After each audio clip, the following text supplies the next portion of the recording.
Riparte la stagione 2022 delle grotte in Sud-Est di Sant'Adi. In un momento non facile, le grotte sulcitane sono tra le prime a riaprire. Abbiamo aperto già in questo periodo perché Pasqua fra neanche un mese, le belle giornate, così si programma bene tutto l'iter della stagione.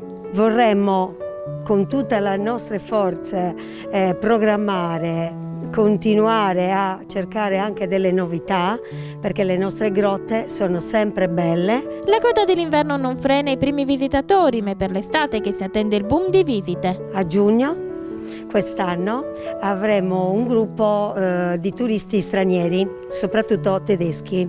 Solitamente si parte in quel periodo, cominciamo con le escursioni, poi anche altri pacchetti. Note per la loro bellezza, le grotte in Sud-Est racchiudono una peculiarità straordinaria, la Sala delle Eccentriche. Le nostre grotte sono un bene naturale che l'uomo non ha fatto nulla, perfettamente intatte, sempre vive, continuano a lavorare, infatti sentiamo sempre il gocciolio dell'acqua.